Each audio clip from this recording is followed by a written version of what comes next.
బావా బావా ఏట్రా ఏడు కూర్చుండిపోయి నువ్వు ఏటైందిరా ఏటైందని అడిగితే మొగుడు తెచ్చిన ముండ మోపిల ముసుగు కప్పుకుని కూర్చుని ఏడు జరిగిందిరా బావా ఓలప్ప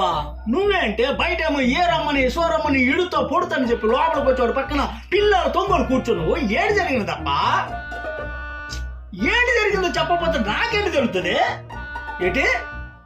ఆ ఈరిగాని చిన్న గుంట ఈయన చెప్పుతో పడతాననుగా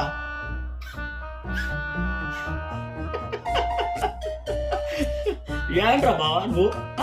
ఆ గుంట నువ్వు వంటి ఎట్టం లేదని తెలుసు కదరా అయినా ఆ గుంటని ఇప్పుడెందుకు గెలికినవరా బావా పైగా చిన్న పిల్లోళ్ళ ఏడుతాను ఈ విషయం బయట మన వాళ్ళ తెలుగుతా మన పరువు ఏటైతురా బావా పోలప్ప కాదునే అప్ప ఆడంటే చిన్న గుంటాడు వాడికేంటి తెలీదు నువ్వనే చెప్పొచ్చు కదే ఏంటే గోమ మీద కొడుతూ మనగలదు నేనేంటి అడుగుతున్నా నువ్వేంటి చదువుతున్నావు అప్ప ఏంటే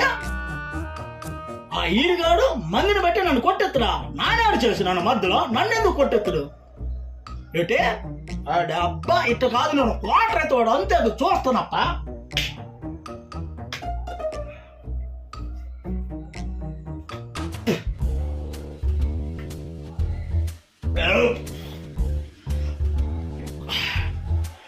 కాదునేప్ప ఆ ఈరుగాడు మొదలు పెట్టి నన్నెందుకు కొట్టెత్తుడప్ప నానేడు చేసిన తప్పు ఆడబ్బా నా సంగతి తెలియడం కట్టి కట్టి కండ ముక్కలు ముక్కలుగా నరిగేయగలనప్ప అయినా పిల్లల మధ్య మంచోళ్ళు పెళ్లికి వచ్చిన వాళ్ళు చెడ్డోళ్ళు మధ్యలో నానాడు చేసినానే ఏరవా నువ్వు అట్ట ఏడవ మాకరా నువ్వు ఏడుతుంటే నాకు ఏడుపు వచ్చేస్తున్నది పదరా బావా బయటికి వెళ్ళిపోదాము రారా బావా ఏడవ మాకరా బావా రే